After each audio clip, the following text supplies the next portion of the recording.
નમસ્તે વિદ્યાર્થી મિત્રો, ધોરણ 10 1 તારીખે તમારું ગણિતનું બોર્ડનું પેપર છે। હું તમને ગેરંટી સાથે કહું છું વિદ્યાર્થી મિત્રો, માત્ર આજનો વિડિયો તમે સંપૂર્ણપણે જોઈ લેશો ને તમને વિશ્વાસ આવી જશે કે તમારા પણ 80 માંથી 80 માર્ક્સ આવી શકે છે। તમારી જેટલી એક્સપેક્ટેશન છે કે સર મારે 50 લાવવા છે, 60 લાવવા છે, 80 માંથી 80 લાવવા છે, અમુક વિદ્યાર્થીઓ એવા પણ હશે કે સર અમે પાસ થઈ જઈએ ને તો પણ સારું કહેવાય। તો દરેક વિદ્યાર્થીને હું નમ્ર વિનંતી કરું છું, માત્ર આજના વિડિયોને તમે સંપૂર્ણપણે જોજો। One short revision chapter number 2 બહુપદી। હજી એક વખત કહું છું વિદ્યાર્થી મિત્રો, વિડિયોને 1.5x ની સ્પીડમાં જોજો, 2x ની સ્પીડમાં જોજો, પણ અંત સુધી જરૂર જોજો। અને તમને લાગે કે તમને ફરક ના પડ્યો, કંઈ ખબર ના પડી તો અનસબસ્ક્રાઇબ કરીને ડિસલાઇક કરીને જતા રહેજો, પણ નમ્ર વિનંતી કરું છું વિડિયોને અંત સુધી જરૂર જોજો। પાંચમા ધોરણનો વિદ્યાર્થી હશે ને તો પણ વિદ્યાર્થી મિત્રો તમારા પૂરેપૂરા માર્ક્સ આવશે આ ચેપ્ટરના। સૌથી પહેલા તમને ખબર જ છે બહુપદી સ્વાધ્યાય 2.2 બે જ પ્રકારની રીત છે ફિક્સ। જેમ કે સાડીની દુકાનમાં જઈએ તો લખેલું હોય ને એક જ ભાવ, તો ફિક્સ વિદ્યાર્થી મિત્રો એ જ બે દાખલા તમારા પેપરમાં પૂછાશે અને તમારા 2 + 2 તમારા 4 માર્ક્સ પાક્કા થઈ જશે। આજનો વિડિયો તમે અંત સુધી જરૂર જોજો। ક્વેશ્ચન નંબર 25 અને ક્વેશ્ચન નંબર 26 વિભાગ બી એના શરૂઆતના બે પ્રશ્નો સેકન્ડ ચેપ્ટર બહુપદીમાંથી પૂછાશે। આનો વિદ્યાર્થી મિત્રો તમે સ્ક્રીનશોટ લઈ લો। આનો સ્ક્રીનશોટ લીધો એટલે 2 માર્ક્સ તમારા પાક્કા। આનો સ્ક્રીનશોટ લીધો એટલે તમારા 2 માર્ક્સ પાક્કા। બેઠે બેઠું જ લખવાનું છે, 100% તમારા બોર્ડના પેપરમાં આવશે। 26મા નંબરનો પ્રશ્ન અથવા 25મા નંબરનો પ્રશ્ન આવશે 110%।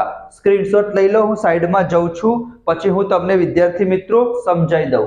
જો તમારી પરીક્ષામાં શું લખેલું હશે, શૂન્યનો સરવાળો આપેલો હશે અને શૂન્યનો ગુણાકાર આપેલો હશે અને શું શોધવાનું હશે, દ્વિઘાત બહુપદી મેળવો। શૂન્યનો સરવાળો કેટલો આપેલો છે, 5 આપેલો છે। શૂન્યનો ગુણાકાર કેટલો આપેલો છે, -7 આપેલો છે અને શું કીધું હશે, દ્વિઘાત બહુપદી મેળવો। તમારે કોપી પેસ્ટ કરવાનું છે। શું કરવાનું છે, કોપી પેસ્ટ। સૌથી પહેલા લખી દો, ધારો કે દ્વિઘાત બહુપદીના બે શૂન્યો આલ્ફા અને બીટા છે। શૂન્યનો સરવાળો આલ્ફા + બીટા બરાબર તમને પરીક્ષામાં કેટલા આપેલા છે, 5। એ લોકો 5 ની જગ્યાએ 6 કે તો 6 લખવાના, 9 કે તો 9 લખવાના, -5 કે જે કે એ લખી દેવાનું। શૂન્યનો ગુણાકાર આલ્ફા * બીટા કેટલો આપેલો છે, -7, તો -7 લખી દેવાના। એના પછી મોસ્ટ ઇમ્પોર્ટન્ટ આ સ્ટેપ તમારે લખવાનું, ધારો કે દ્વિઘાત બહુપદી કે કૌંસમાં સરસ મજાનું સમીકરણ લખી દેવાનું, જ્યાં k ની કિંમત કેવી હશે, શૂન્યેતર વાસ્તવિક સંખ્યા એટલે કે શૂન્ય સિવાયની। બસ હવે એક સ્ટેપ તમારે લખવાનું છે, k ની જગ્યાએ k લખીશું, x² ની જગ્યાએ x² લખીશું, માઈનસ ની જગ્યાએ માઈનસ। આલ્ફા + બીટા એટલે શૂન્યનો સરવાળો કેટલો આપેલો છે, 5, તો આપણે આલ્ફા + બીટાની જગ્યાએ 5 લખીશું। આ x m ના m કરીશું। આલ્ફા * બીટા શૂન્યનો ગુણાકાર કેટલો આપેલો છે, તમે કહેશો -7, તો -7 લખી દઈશું, કૌંસ પતાવી દઈશું અને બરાબર 0। તમારા 2 માર્ક્સ વિદ્યાર્થી મિત્રો પાક્કા। ખબર પડી? બોલો આના કરતા સહેલું તમારી પરીક્ષામાં શું પૂછાય? 2 માર્ક્સમાં 100% પૂછાશે। સ્ક્રીનશોટ વિદ્યાર્થી મિત્રો લઈ લો। તમે કહેશો સર અહીંયા વર્ગમૂળમાં આપેલું હોય તો શું કરવાનું, અપૂર્ણાંકમાં આપેલું હોય, અપૂર્ણાંકમાં આપેલું હોય તો શું કરવાનું, પોઈન્ટમાં આપેલું હોય તો શું કરવાનું? એનું સોલ્યુશન હું તમને બતાવી દઉં। એક સ્લાઇડ આપણે આગળ જઈશું, જેવી આપણે એક સ્લાઇડ આગળ જઈશું એટલે તમે જોઈ શકો આના કરતા એ લોકો ભારે ના પૂછી શકે। વર્ગમૂળ વાળું પૂછાય તો વર્ગમૂળ કરી દેવાનું। જો આ બધું તો લખવાનું જ છે, હું તમને બતાવી દઉં, આ ઉપરનું બધું તો લખી જ દેવાનું બરાબર। એના સિવાય જો આ k લખી દીધો, એના પછી x² કરી દીધું। આ શૂન્યનો સરવાળો કેટલો છે, વર્ગમૂળમાં 3, તો વર્ગમૂળમાં 3 લખી દેવાના।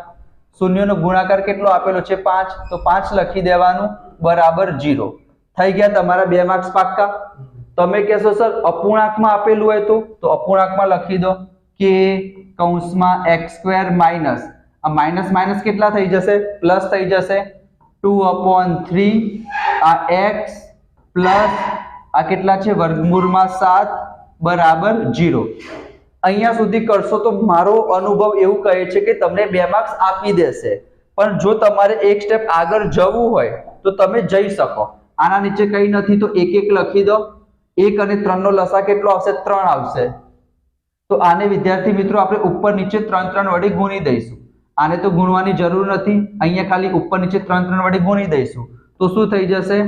અહીંયા થઈ જશે 3x², અહીંયા થઈ જશે 2x અને અહીંયા થઈ જશે 3√7 બરાબર 0. બસ નીચેનું 3 છે એને આપણે કોમન લઈને સામે લઈ જઈશું, 0 થઈ જશે. તમારે કંઈ લખવાની જરૂર નથી. અહીંયા સુધી લખશો તો પણ વિદ્યાર્થી મિત્રો 2 માર્ક્સ એ લોકો તમને આપી દેશે. ખબર પડી? સ્ક્રીનશોટ ના લીધો હોય વિદ્યાર્થી મિત્રો સ્ક્રીનશોટ લઈ લેજો, 100% પૂછાશે તમારા બોર્ડના પેપરમાં, પ્રી બોર્ડમાં પણ પૂછાયું હતું. ચલો આગળ જઈએ અને એક દાખલો પૂછાશે, દ્વિઘાત બહુપદીના શૂન્ય શોધો. સંબંધ ચકાસવાનું સ્ટાન્ડર્ડ ગણિતમાં પૂછાઈ શકે બરાબર. 99% બેઝિકમાં ખાલી શૂન્ય શોધવાનું તમને પરીક્ષામાં કહેશે. તો જો 3 રીતના એ લોકો પૂછી શકે છે. આ એનું વ્યાપક સ્વરૂપ છે, ax² + bx + c.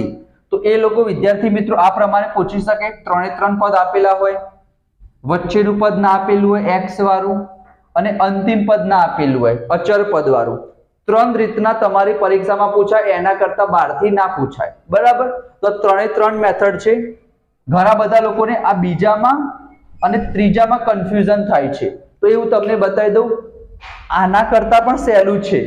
કઈ રીતના હું તમને બતાવું. જો અહીંયા જો વિદ્યાર્થી મિત્રો, અહીંયા x વાળું પદ નથી આપેલું, જ્યારે વચ્ચેનું પદ ના આપેલું હોય ax² + bx + c, વચ્ચેનું પદ ના આપેલું હોય ત્યારે હંમેશા વિદ્યાર્થી મિત્રો આપણે આ સૂત્ર વાપરીશું, a² - b² વાળું. જ્યારે પણ વચ્ચેનું પદ ના આપેલું હોય ત્યારે a² - b² વાળું સૂત્ર વાપરીએ તો એક કૌંસમાં a - b આવે, બીજા કૌંસમાં a + b આવે. બસ વિદ્યાર્થી મિત્રો જો 25 કોનો વર્ગ થાય? તમે કહેશો સર 5 નો વર્ગ 25 થાય. પણ સાહેબ 7 એ તો કેવી સંખ્યા છે, એનું તો કોઈ વર્ગમૂળ ના નીકળે. તો જ્યારે પણ વર્ગમૂળ ના નીકળે ત્યારે રૂટમાં લખી દો સાહેબ. 24 નું નીકળે ના નીકળે તો રૂટમાં 24 લખો. 8 નું નીકળે ના નીકળે રૂટમાં 8 લખી દો. 16 નું નીકળે ના નીકળે ઓ નીકળે. કેટલું થાય? 4 થાય. તો 4 નો વર્ગ કરી દો. 25 કોનો વર્ગ થાય? 5 નો થાય તો 5 લખી દો. એક વખત માઇનસ એક વખત પ્લસ સરખાઈ દો. એક વખત માઇનસ એક વખત પ્લસ સરખાઈ દો. સ્ક્રીનશોટ લઈ લો. એક આ પ્રકારનો દાખલો પૂછાઈ જાય જ્યારે વચ્ચેનું પદ ના આપેલું હોય. એના પછી આગળ જઈએ. અહીંયા સાહેબ અંતિમ પદ નથી આપેલું, તો જ્યારે પણ અંતિમ પદ ના આપેલું હોય ત્યારે કોમન લેવાનું. શું લેવાનું? સામાન્ય લેવાનું. અહીંયા તમને 4p² + 8p. p આ થોડુંક આ સ્ટેપ મેં તમને સમજાવવા માટે લખ્યું છે બરાબર. p ની 2 ઘાત એટલે p 2 વખત લખી શકાય. 8 ની જગ્યાએ 4 × 2 લખી શકાય. તો બંને બાજુથી 4p મેં કોમન લીધું. તમને ડાયરેક્ટ પણ ખબર પડે. ચોપડીનો જ દાખલો છે 4u² + 8u વાળો બરાબર. કોમન લીધું. આ 4p ને આપણે 0 સાથે સરખાઈ દીધા તો p બરાબર 0 મળ્યા અને આ p + 2 ને 0 સાથે સરખાયા તો -2 મળ્યા. 2 શૂન્ય મળી ગયા. બોલો આના કરતા સહેલું શું પૂછાય? 3 પ્રકારના દાખલા મેં તમને કીધા બરાબર. એક આ પ્રકારનો દાખલો, એક આ પ્રકારનો દાખલો અને વર્ષોથી તમે કરીને જ આયા છો આ પ્રકારનો દાખલો. શૂન્યો શોધો.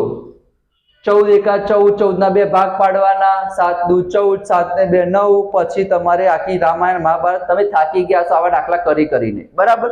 તો તમને આવડતા જશે. રકમ એ લોકો કોઈ પણ પૂછી શકે, પણ હું તમને ગેરંટી સાથે કહું છું વિદ્યાર્થી મિત્રો, આ એક્સ્ટ્રા ક્વેશ્ચન તમે જોઈ લો.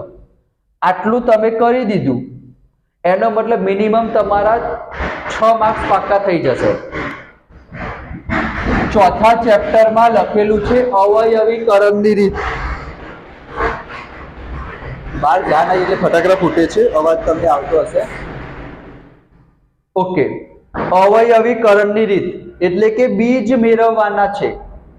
બીજા ચેપ્ટરમાં નામ છે શૂન્યો, ચોથા ચેપ્ટરમાં નામ છે બીજ, પણ કરવાનું એક જ બરાબર. અવયવીકરણની રીત કે તો પણ વિદ્યાર્થી મિત્રો આ રીતના જ આપણે કરીશું બરાબર.